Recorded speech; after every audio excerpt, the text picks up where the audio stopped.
നമസ്കാരം. Morning vibes ആരംഭിക്കുകയാണ്.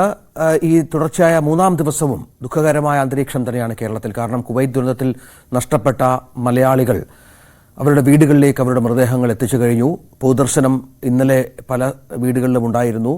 സംസ്കാര ചടങ്ങുകൾ നടന്നു. ഇന്നും സംസ്കാര ചടങ്ങുകൾ നടക്കുന്നത് 4 പേരുടെയാണ്. പത്തനംതിട്ട പന്തളം മുടിയൂർക്കോണം സ്വദേശി ആകാശ് ശശിധരൻ, കൊല്ലം പുനലൂർ സ്വദേശി സാജൻ ജോർജ്, വെളിച്ചിക്കാല സ്വദേശി ലൂക്കോസ്, കണ്ണൂർ കുറുവ സ്വദേശി അനീഷ് കുമാർ എന്നിവരുടെ സംസ്കാരമാണ് ഇന്ന് നടക്കുക. കോട്ടയം സ്വദേശികളായ മരിച്ച 3 പേരുടെ മൃതദേഹം മോർച്ചറികളിൽ സൂക്ഷിച്ചിരിക്കുകയാണ് എന്നുള്ളതാണ്. ചങ്ങനാശ്ശേരി സ്വദേശി ശ്രീഹരിയുടെ സംസ്കാര ചടങ്ങ് നാളെയും, പാമ്പാടി സ്വദേശി സഫിൻ എബ്രഹാമിന്റെയും പായിപ്പാട് സ്വദേശി ഷിബു വർഗീസിന്റെയും സംസ്കാരം തിങ്കളാഴ്ചയും നടക്കും. ദുരന്തത്തിൽ ചികിത്സയിൽ കഴിയുന്ന മലയാളികൾ അപകടനില തരണം ചെയ്തു എന്നുള്ള വിവരവും ചെറിയ ഒരു ആശ്വാസം ഈ വലിയ ദുരന്തത്തിന്റെ പശ്ചാത്തലത്തിൽ ലഭിക്കുന്നുണ്ട് എന്നുള്ളതാണ്.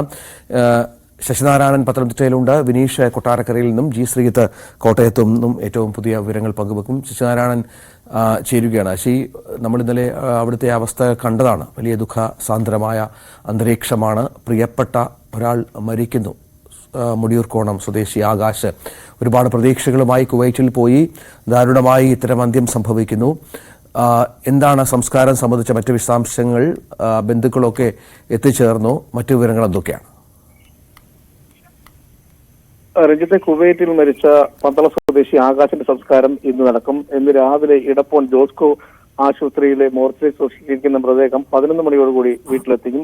11 മണി തൊട്ട് പൊതുദർശനം ആരംഭിക്കും. തുടർന്ന് 2 മണിക്കാണ് സംസ്കാര ചടങ്ങുകൾ നടക്കുക.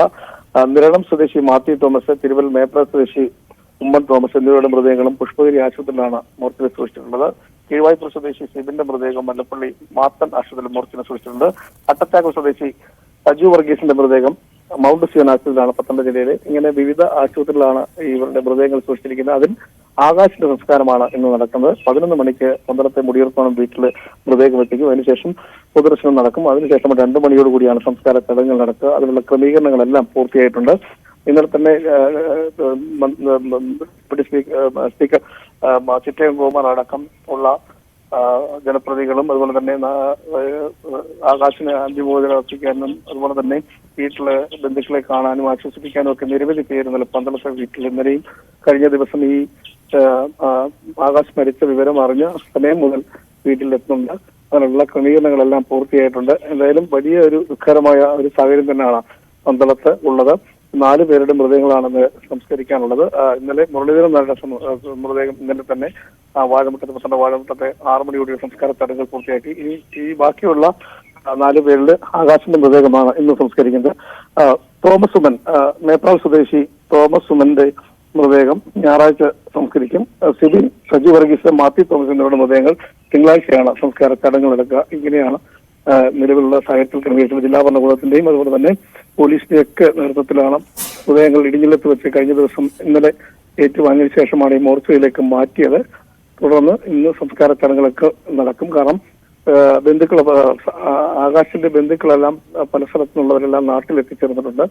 ഈ ഓണത്തിനോട് കഴിഞ്ഞ 8 വർഷമായി ഈ കുവൈറ്റിലെ കമ്പനിയിൽ ജോലി ചെയ്യുന്ന ആകാശ് ഈ കഴിഞ്ഞ 1 വർഷത്തിന് മുന്നാണ് അവധിക്ക് വന്ന് ഈ ഓണത്തിന് വീണ്ടും നാട്ടിലേക്ക് വരാനുള്ള സമയത്താണ് ഇത്തരത്തിലൊരു അന്ത്യം സംഭവിക്കുന്നത്. വലിയ ഒരു വിയോഗം തന്നെയാണ് ഈ ആകാശിന്റെ. കാരണം നാട്ടുകാരെ നമ്മൾ ഇന്നലെ കണ്ടതാണ് വലിയ ആദര സൂചകമായി. കാരണം ഓരോ പോലീസ് ജീപ്പിന്റെ അകമ്പടിയോടെ ഒരു നാട് മുഴുവൻ അവിടെ എത്തി ആദരാഞ്ജലി അർപ്പിക്കുന്നത് കണ്ടു. രാഷ്ട്രീയ നേതാക്കളുടെ സാന്നിധ്യം ഉണ്ടായിരുന്നു. ഇന്നലെ അവിടെ എത്തി കഴിഞ്ഞപ്പോഴും സമാനമായി തന്നെ വിവിധ ആളുകൾ അവിടെ എത്തി ആദരാഞ്ജലി അർപ്പിച്ചു എന്നാണ് മനസ്സിലാകുന്നത്. അങ്ങനെ ഇത്തരത്തിൽ വീട് സംരക്ഷിക്കാനായി, കുടുംബം സംരക്ഷിക്കാനായി നാട് വിട്ട് അധ്വാനിച്ച ഒരു യുവാവിന് നൽകാവുന്ന പരമാവധി ആദരാഞ്ജലികൾ ആ നാട് നൽകി എന്നല്ലേ കരുതേണ്ടത്? ഇന്നും സമാനമായി തന്നെ ഒരു നാടിന്റെ മൊത്തം വികാരവും അവിടെ പങ്കുവെക്കപ്പെടില്ലേ? രഞ്ജിത്ത്, തീർച്ചയായും. കാരണം ഈ ആകാശിനെ സംബന്ധിച്ച് പറയാമെങ്കിൽ വളരെ പ്രതിസന്ധികളിലൂടെ കടന്നു വന്നാണ് അദ്ദേഹം ജീവിതത്തിലേക്ക് ഈ ഗൾഫിലേക്ക് വന്നത്. കാരണം ചെറുപ്പത്തിൽ തന്നെ പിതാവ് മരിക്കുന്നു. പിന്നീട് അമ്മയുടെ സംരക്ഷണത്തിലാണ് ആകാശിന്റെ സഹോദരിയും ജീവിച്ചു വന്നത്. തുടർന്നാണ് ഇപ്പോൾ ഈ ഗൾഫിൽ ജോലി കിട്ടുകയും അത്തരം ഒരു വരുമാന മാർഗത്തിലൂടെ ഗൾഫിൽ പോവുകയും വീട് വെക്കുകയും അത്തരം നല്ല രീതിയിൽ തന്നെ ഈ നാടിലെ മുടിയോർക്കുകളിലും പന്തളത്തും ഒക്കെ വലിയ രീതിയിൽ സഹകരിച്ച ഒരു സാധാരണ ചെറുപ്പക്കാരനാണ്. വലിയ പ്രതീക്ഷ വെച്ചു പുലർത്തിയത്. കാരണം ഈ വിവാഹം ഉൾപ്പെടെയുള്ള കാര്യങ്ങൾ ഇനി നടക്കാനിരിക്കുന്ന അത്തരം കാര്യങ്ങളിലൊക്കെ വീട്ടുകാർ പ്രാർത്ഥനയിലും കാര്യങ്ങളും ഒക്കെ ആയിരുന്നു.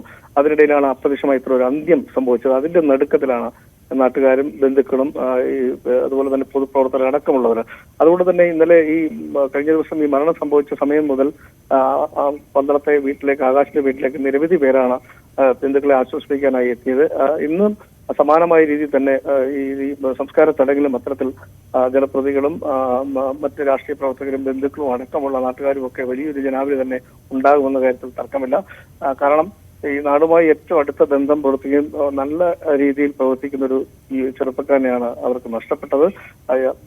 ഈ അമ്മയെ സംബന്ധിച്ച് വലിയ താങ്ങാവിനപ്പുറമാണ്. കാരണം ചെറുതായിട്ട് തന്നെ ആകാശത്ത് ചെറുതായി തന്നെ പിതാവ് നഷ്ടപ്പെട്ടതിനെ തുടർന്ന് വളരെ കഷ്ടപ്പെട്ടാണ് ആകാശിനെ പഠിപ്പിക്കുകയും പിന്നെ ജോലി ഗൾഫിലേക്ക് ജോലി തരപ്പെട്ട് പിന്നെ പോവുകയും അവിടെ ജോലിയിൽ നിന്ന് കിട്ടുന്ന വരുമാനം കൊണ്ട് വീട് സംരക്ഷിക്കും, വീട് പുതുക്കി പണിയൊക്കെ അങ്ങനെയുള്ള കാര്യങ്ങളൊക്കെ ആകാശ് നടത്തിയിരുന്നത്.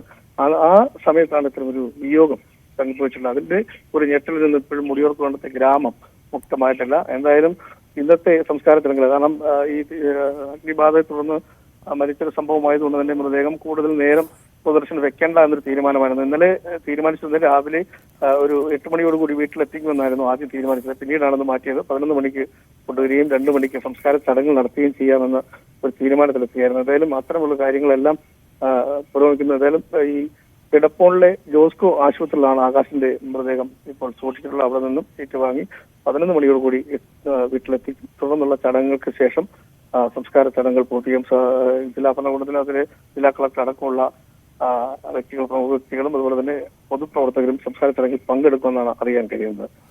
രഞ്ജിത്ത്, അതാണ് സാഹചര്യം. പത്തനംതിട്ട സ്വദേശി ആകാശിന്റെ സംസ്കാര ചടങ്ങുകൾ ഇന്ന് ഉണ്ടാകും. ഔദ്യോഗിക ബഹുമതികൾ ഉണ്ടാകും എന്നാണ് മനസ്സിലാക്കേണ്ടത്. ഒപ്പം ജനപ്രതിനിധികൾ, നാട്ടുകാർ, സുഹൃത്തുക്കളൊക്കെ ഉള്ളവരുടെ സ്ഥാനത്തിലായിരിക്കും സംസ്കാര ചടങ്ങുകൾ നടക്കുക. ഇന്നലെ